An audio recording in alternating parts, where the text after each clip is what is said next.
everybody, and welcome to the Ruckus Room. In lieu of the NFL starting today, I am so grateful and happy to have Jacksonville Jaguar retired Greg Huntington in our studio, aka the Mangler. And I wanted to ask you, how did you get that name? Yeah, unfortunately, it has nothing to do with football. What? Although I don't really share the truth about it unless somebody asks, because I like to uphold the perception that I was a mangler on the I football was field. just Now, going to as say, an you would think that you're just a Mangler in the football field. I had no yeah, idea. true. Well, that's fine. And, it's plausible deniability as long as people don't ask. But if they ask, I tell them the real story behind it. But I would like to think I was a mangler on the football field simply because I played offensive line. And part Yes. of what defines an offensive lineman is their aggressiveness.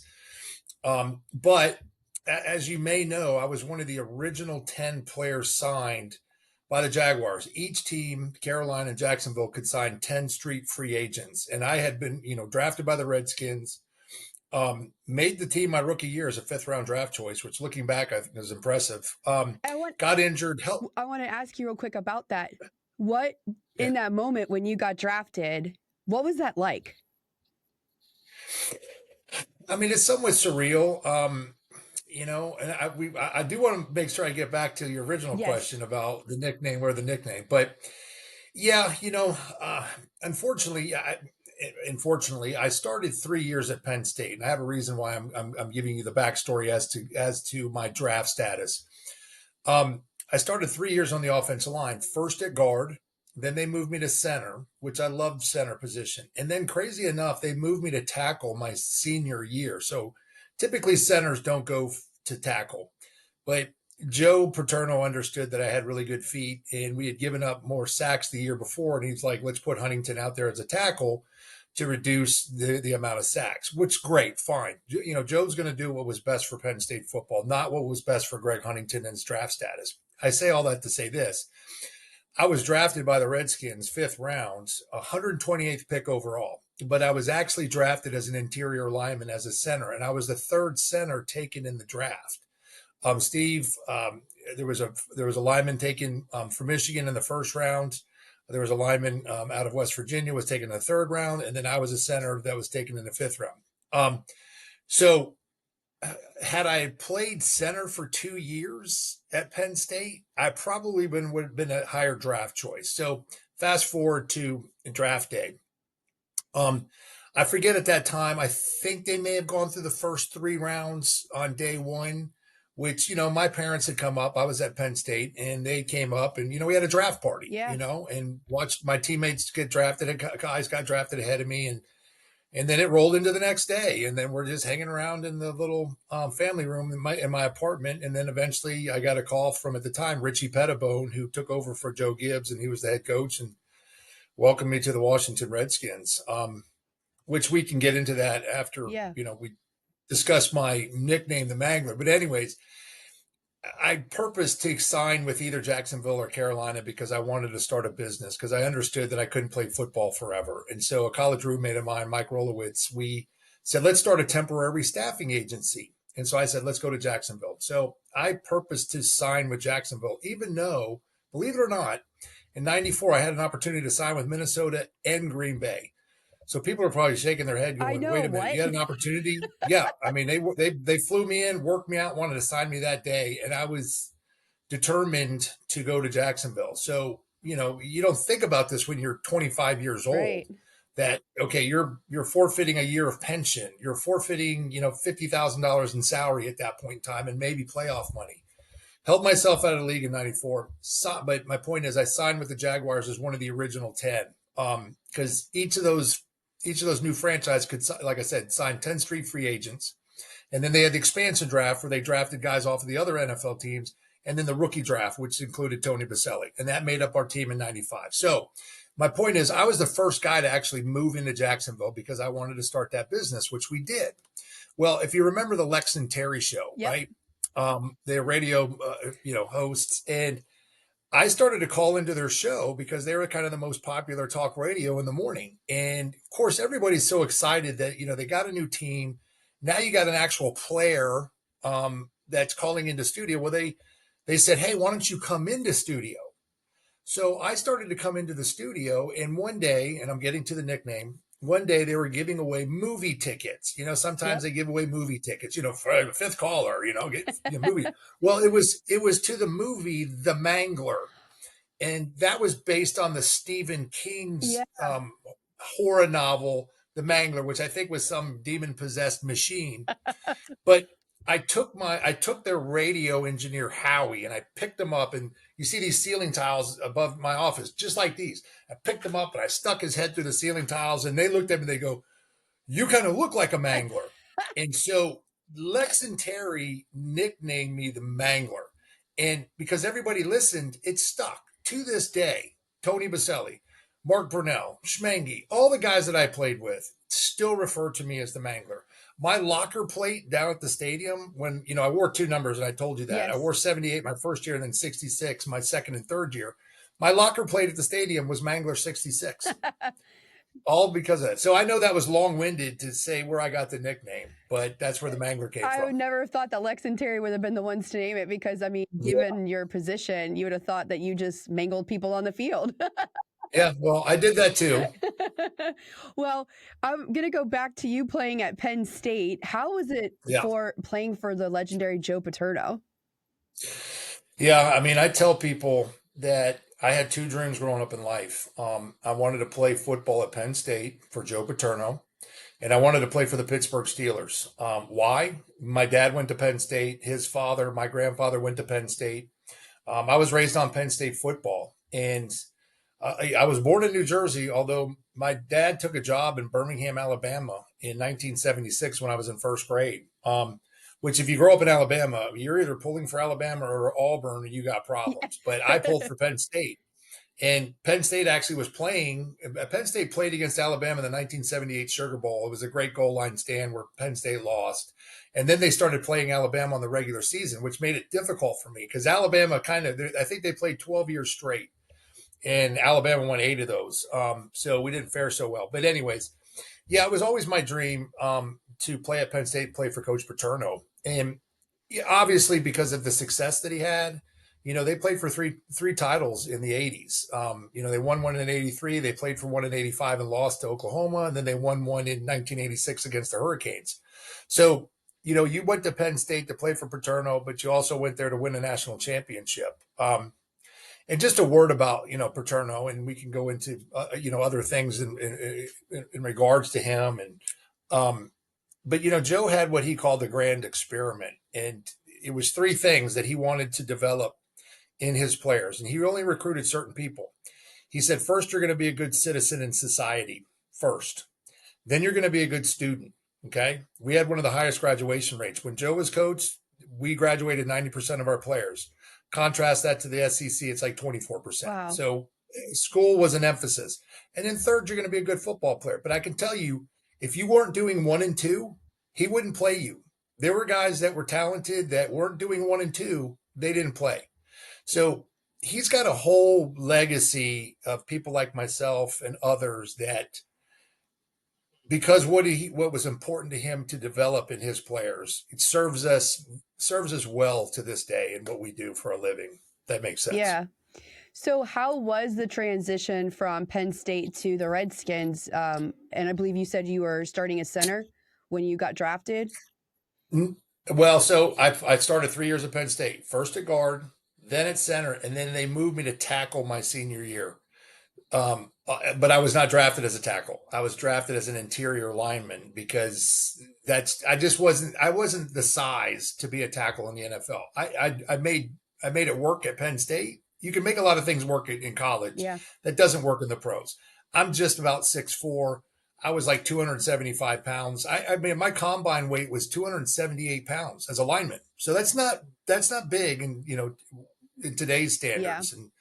And so yeah, I was drafted actually to be an interior lineman. When I was with the Redskins, I had to play both left guard, right guard, and center. But yes, it's intimidating to say the least, because here you are in college and you watch NFL games, and you have guys that are in the NFL at this point in time, 5-10 years. I mean, they're grown men. You're just a young man. Yeah. And you come into the league with people like Reggie White and John Randall and, just, guys that have been there for a long period of time. And you're like, God, I got to play against these guys. But, once you get there and you get into training camp, you just rise to the level of competition, and you get better and get through it. So how many years were you with the Washington Redskins, you said? Yeah, so I made the team my rookie year as a 5th-round draft choice, which, again, was, looking back, was impressive because you remember the Washington Redskins line, and I know they're called the Commanders now, but for sake of our conversation, we'll call them the Redskins because that's who, I played with. They were known for their offensive line was the Hogs. So they had a really good offensive line. And so for me to break in there as a rookie, instead of just being put on the practice squad was big. Yeah. And things were promising. I mean, I played in a lot of games. I had said, when I turned down the Vikings because the last game of our the year, the Redskins, we played against the Vikings. And the center in front of me, Jeff Boston, got hurt. So I started the whole second half, and I played against John Randall. Now, thank God, Wow. I didn't know who John Randall was, but John Randall was a defensive tackle for the Vikings, and he was one of the best. And I had a good game against him. And funny, Jack Del Rio, who was a coach here, was still playing at that point in time. So he was a linebacker for the Vikings that I played against. So I don't know where I was going with that, but so I played my rookie year. Then again, I told you the story about holding myself out in '94 and then signed with the Jaguars. An interesting stat, again, 25 years old, don't know any better. But if you're out of the league for a year, the chances you getting back into the NFL is less than 1%. Wow. And I purposely held myself out when I was offered by Minnesota and Green Bay. And the interesting thing is, when I worked out for Green Bay, guess who came over and took snaps from me? I'll give you one guess. Who? Green Bay Packers. I have no idea. Okay, well, the starter was Brett Favre, so it wasn't him. It was Mark Brunell. Oh, really? Mark Brunell was the backup quarterback, and he could, so I was up there doing a workout, and they brought Brunell over to take snaps from me as a center. And then it turns out, y'all ended up Mark was together. Mark was actually headed to Philadelphia, and Tom Coughlin stepped in and did something and rediverted Mark to Jacksonville. And Mark and Stacy Brunell and their family are some of my dearest friends to this day, and he really had a huge impact in my life. So, well, I was going to ask you that. So, after you left the Redskins and you were one of the top 10 first selected to go to the Jaguars, and Mark was part of that. Are you guys still like a family? Are you guys all like, do you do events together? How does that work? Do you guys still keep in touch? Yeah. So, obviously we became very close as teammates, and, I was single, but you end up, knowing everybody's wives, his wife, Stacy Brunell, and then, Tony Baselli, Angie Baselli. Well, then they start having families and kids and things like that. And, Mark, if you don't know, Mark's been the quarterback coach in Detroit. Yep. So he's done a great job with Jared Goff over the past 5 years. And he still has his house here. Now, I think all of his children, all 5, I believe it is, are out of the house.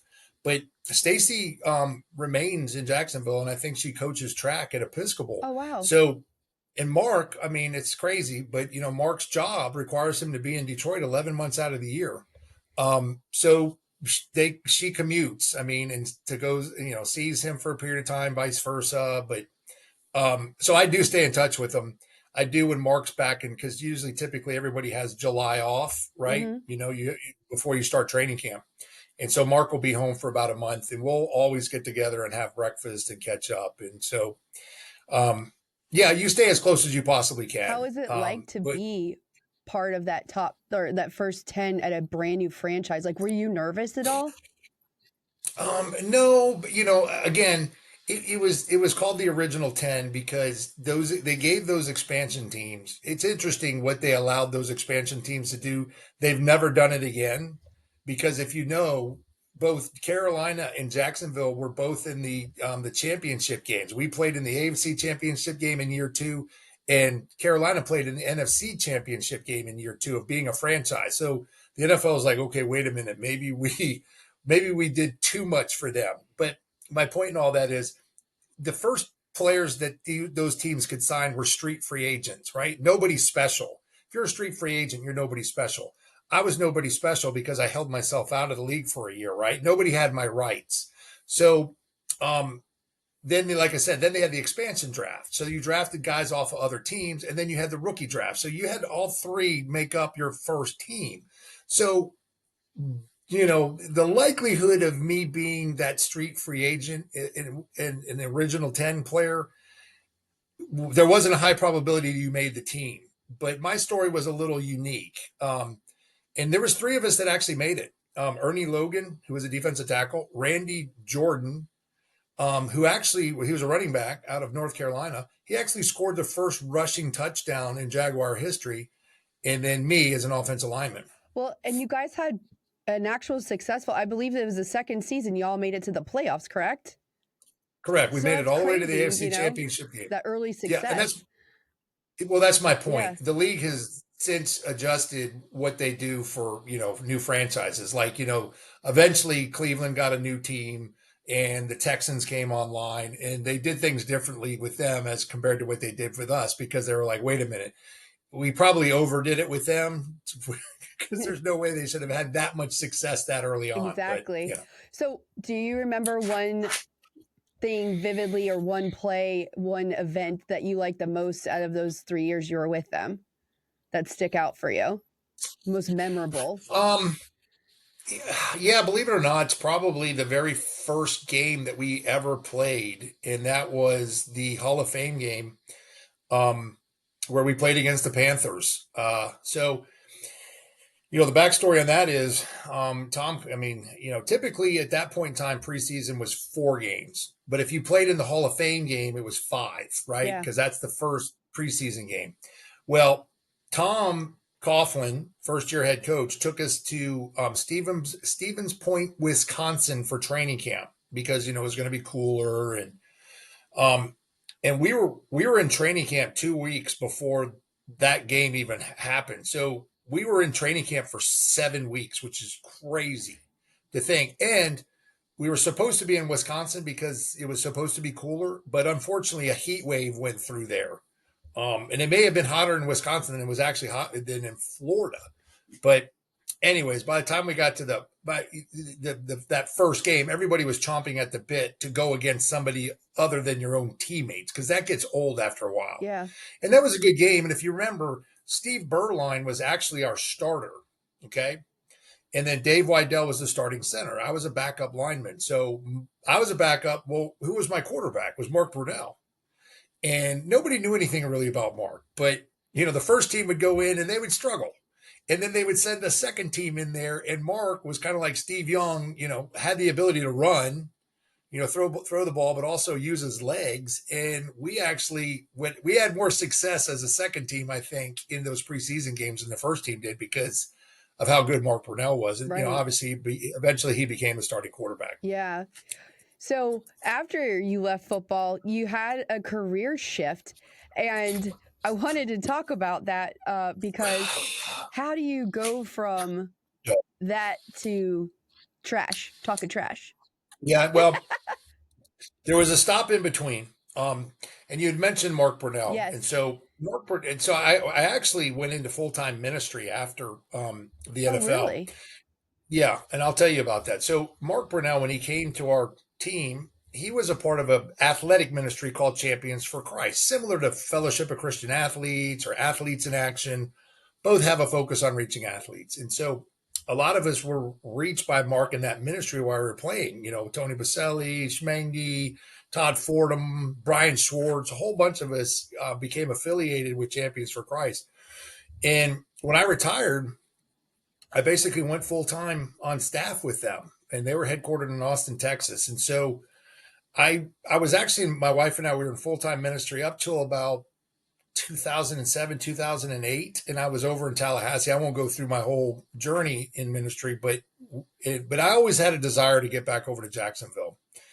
And so I transitioned out of ministry into the private sector. And I first took a job with a company called Surgical Implant Solutions, which was working with cardiologists and orthopedic physicians. And But eventually I took a job with Advanced Disposal in 2011. I had a friend of mine, Jay Nada.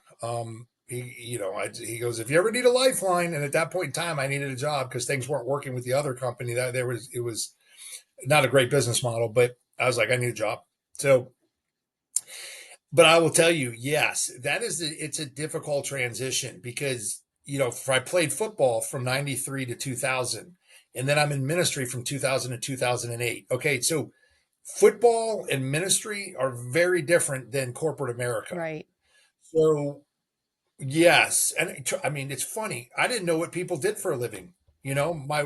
I would be on vacation with my wife's side of the family, and my brother-in-law, he'd have his laptop out. He was working on vacation. I'm like, what are you doing? I mean, what do people do when they go into the office? I mean, I had no clue, but I got put into high level sales position. Because you don't have to necessarily be number smart for that. You just Right. got to have You got to have good relational contacts. skills. Yeah.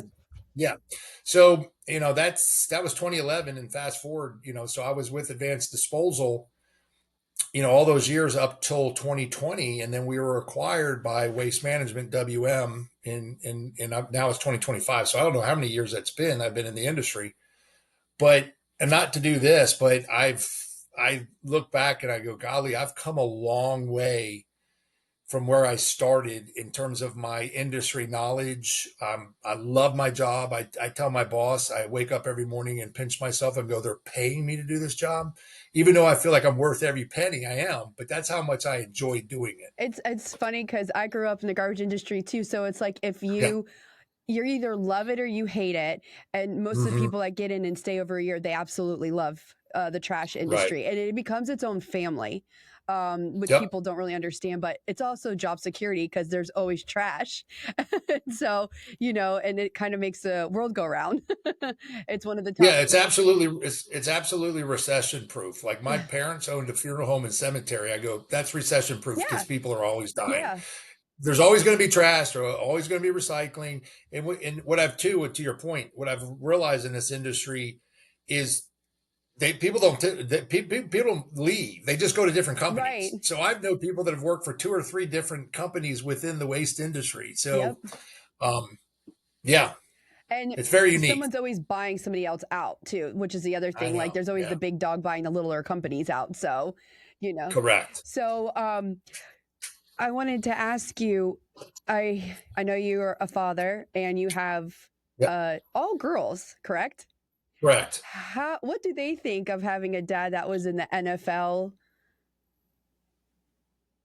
Yeah, I Does mean, it as they've registry? gotten yeah, as they've gotten older, I have my Phoebe, my oldest daughter, is going to be a senior at Samford University in Birmingham, Wow. and then I have an 18-year-old who's staying local at FSCJ to get her physical therapist assistance degree, and then I do have a seventh grader who's in soccer. But I would take them to games, right?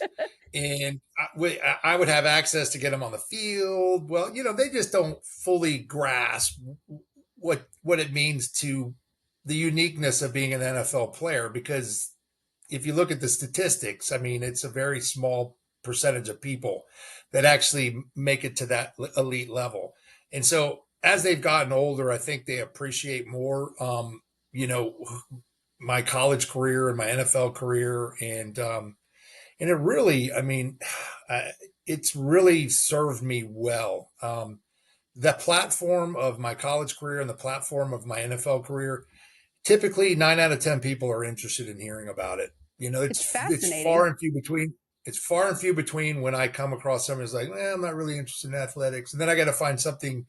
I got to find other common ground to get that drawbridge to come down when build a relationship with that person. But more times than not, and then being here in Northeast Florida as my market area, and being a small market for football, I'm nobody special, but people still know who I am to this day. For one, I run ads for WM on our local talk radio station, and the nickname the Mangler. People come up to me and you're the Mangler, and it's funny.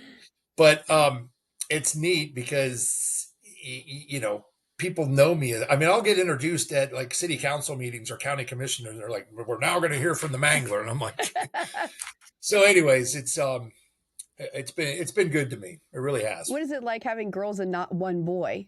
Like, was that hard for you at all? No, at the end of the day, I wanted what God wanted for Yeah. me, and healthy Maybe one of kids them that will are, marry an NFL player one day. well, maybe, and you know what, um, some people, try to live vicariously through their kids, right? Yeah. To give themselves meaning and purpose. That's just not me. And maybe it's because I've achieved some of the highest level things. I'm not trying to find, in a bad way, my purpose in my kids. And so, people say, well, were you trying to have a son? I mean, not necessarily. Yeah. I mean, I can't control that. We ended up having three. I think we tried for a fourth, and it didn't happen. So I'm not upset that I didn't have a son. Yeah. Right. At this point, I don't know what I would do with a son. But here's what I know to be true: I will have son-in-laws, Yeah. and actually, my middle daughter, Kate, she's pretty serious with, an individual, and he plays soccer, and she played soccer, and we all go to the same church, and I don't know, that may end up being a marriage here soon, Well, that'll be and I get a awesome. son-in-law. A whole other experience for you. So going back to since you are in sales and things like that, do you still do Yeah, anything with the Jacksonville Jaguars? Like, do you do events and things like that with everybody? yeah. So I'm wearing my shirt, the Legends community. If you can see that, it used to be called the Jaguar Ambassador Program, but now they did something consistently with every NFL team. So all 32 teams have the Legends program. So, you go to Miami, you have the Legends that are, former Dolphins players. With that said, yes, there are times where they will ask us to do things in the community, which when we were here under Coughlin, we did a lot in the community. Um, and much has changed in, the game today, in terms of, it's almost year round for these guys, Mm-hmm. with nutrition. They pay nutritionists. We used to have maybe 3 to 4 months off, Yeah. after the season, and then right before training camp. It's a different world for these guys, and I don't know that they have the ability to do so much in the community that we once did. But there are times where they ask us to, a food drive. Hey, can you have 3 or 4 legends show up at a food drive? Yeah, I'll do it. And they do afford us niceties on game day, where they'll give us tickets to be in the Terrace Suite. I don't know if you've ever been in the Terrace Suite, but it's in the south end zone above the Bud Light We zone. always had the suite And W28 all the way down by where the pool is now. yeah, Never been the I know. Terror Suite. Yeah, Terrace Suite's really nice. It's kind of buffet dining, all you can eat and drink, and it's really nice. So they do that, but they do ask us at halftime.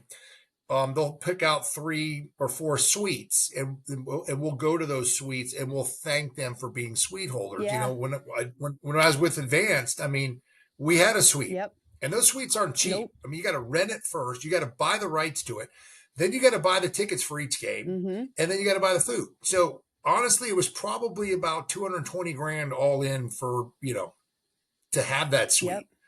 And so my point is, they want us to go in and say thank you, for the people that are spending the money to have those suites, and so they bring former players around to do that. So yeah, so I stay involved at that level. Nothing crazy. Nothing crazy though, huh? No, I'm not the area vice. I'm not the area vice president or the executive vice president like Tony Yeah. Baselli is. Yeah. You tell him to make a position for you. Exactly. So I'm going to wrap up a couple things. I just wanted to ask you, because you're talking about earlier how the NFL has evolved so much by when you were in the NFL as to now with trainers and everything else. What would your advice be for a center coming in today into the NFL? That's a good question. I mean, next to the quarterback has the most mentally challenging position in football, right? Because you have to know receiver routes, all kind. You have to read defensive coverages. I couldn't do all that. But the next smartest guy on the line has to be the center, because the center a lot of times has to identify where the Mike backer is, and he'll make the calls that sets the tone for the line. So I don't know how much input I would have other than, be diligent to, obviously know your playbook in and out. And you do the things you need to do to be a good offensive lineman, develop your leg strength. And, of course, you're the center. So, for linemen, I tell everybody the one advantage you have as a lineman is the snap count. So when I teach like kids in high school and stuff like that, I'm like, there's no excuse. You should be first off the ball because you need to anticipate the snap count and, get into the defender before they even take a step. So, but the center usually is the one who's snapping the ball. So, did you ever feel anyways. like that position is so underrated? Because like I know I had a son as a lineman, and it was always the specialty players everyone kept talking about, but the linemen win games, the defensive linemen win games. Yeah. And did you ever feel that when you were playing that position? No, you make a great point though. If you look at last year's Super Bowl, the Eagles, the thing that won the game for them was their offensive line and their defensive line. Yeah. They didn't blitz one time on defense, which has only happened in one other Super Bowl, because their front four guys were getting the job done, and so they could keep everybody in coverage, and that's why Mahomes struggled. Yeah. Plus, they had a great offensive line. Plus, you have Saquon Barkley, who could probably make an average line look good because of the way in which he moves. So, as a lineman, you that's part of the lineman code, is that you're an unsung hero. Okay. Nobody talks about you unless you do something wrong. When we would go to film, you may have 85 snaps in a game and you're just dreading that one play coming up where maybe you gave up a pressure because a guy got around you. But yeah, I mean, nobody, the average fan, you're right. What do they focus on? They focus on receivers, a quarterback, running backs, defensive backs. Nobody has a frame of reference about what the offensive line does and the importance of the line. You make up nearly half of the offense with 5 linemen, right? And it's not rocket science. If you have a good offensive line, like we had when I was here, when you had Baselli on the left tackle, you had Leon Searcy on the right tackle, you give those quarterbacks enough time, those receivers are going to get open. Yeah. Because they're that good. I mean, the cornerback position is something we could talk about. To me, the cornerback or defensive back position is probably the most difficult job in the NFL physically, because you have to try to guard these receivers that are big, fast and strong, and they're running at you full speed, and then you got to cut on a dime to stay with them. My point is, you give the quarterback enough time back there, those receivers are going to get open. Yeah. And he's going to be up. But if he's running for his life, then all bets are off. So invest in the big guys. Any NFL predictions to close out the show with this year? I'm going for my Giants because I just feel they haven't done so good in the last few years. We're due for a turnaround. And we went from kind of no quarterbacks to 3 all of a sudden. Yeah, who are your 3 quarterbacks? We've got Dart, Jameson, and oh my gosh, I just drew blank. We just drafted him. But so you got the kid out of Ole Miss? Yes, which is awesome because it's kind of like an Eli 2.0. Right, he came from Ole Miss. So I guess we like quarterbacks from Ole Miss. Yeah. I mean, obviously the teams like the Eagles, I think could, if they've stayed intact, they could very easily repeat. Who's playing probably Dallas Cowboys tonight? True. And then, the NFC East, and obviously I played in that when I was with the Redskins. That's a tough division. I mean, now you got the Commanders with Jaden Daniels. I mean, he looks good. My son is a huge Commander fan, and it's always every game is so good. And we play them at 1:00 on Sunday, the Giants and the Redskins. So that'll be a great game. But that is one of the hardest divisions. And we'll see. Jaden Daniels as a rookie had a great season. Kind of like I love Terry McLaurin. I mean, who was the quarterback, the Texans quarterback, Shroud or what's his name? He had a really good rookie year, but then everybody figured him out, and he had a sophomore slump. Yeah. So we'll see what Jaden Daniels does. Hopefully the chemistry's still good. Yeah. So, I can see the Eagles still being good. I mean, you can never count out, the Chiefs. Mm-hmm. But I'll just focus in on the Jaguars. I have a low bar based, because of what happened last year. That was just awful. I mean, I can't explain it. But, my biggest emphasis was the offensive line. And, you got Anton Harrison, who didn't have a great sophomore year as a first rounder. but it seems like hopefully he's moving in the right direction. You got Walker Little at right. And then the interior guys, I really don't even know by name. They weren't anybody special that they signed, big free agents. They were guys that maybe had started games here and there, but weren't consistent starters, but they saw something in them. So I purposed to watch the line in the preseason games, and I thought they did a good job. So that was my biggest question mark. Because like I said previously, if you can give the quarterback enough time, people are going to get open. Trevor Lawrence is still a question mark. Yep. I mean, I think at this point in time, it's kind of like it's put up or shut up. Yep. We got a great receiving core. We have our division isn't great. We're probably the number 2 in our division, with the Texans maybe being ahead of us. And then, so low bar, but I'm kind of cautiously optimistic that, we could make it to the playoffs this year. Well, hopefully, you just got to win your division and you're in. Well, hopefully they do. And I thank you so much for coming on today. I hope you have a great watch the games this weekend, have a great time with it. We got college football on Saturday, and it's just going to be a next fun few months. So thank you so much again for coming on. And everybody, Greg Huntington, look him up. Go see him if he's ever at events for the Legends. And hope you guys have a great day. Bye. Yes. Thank you.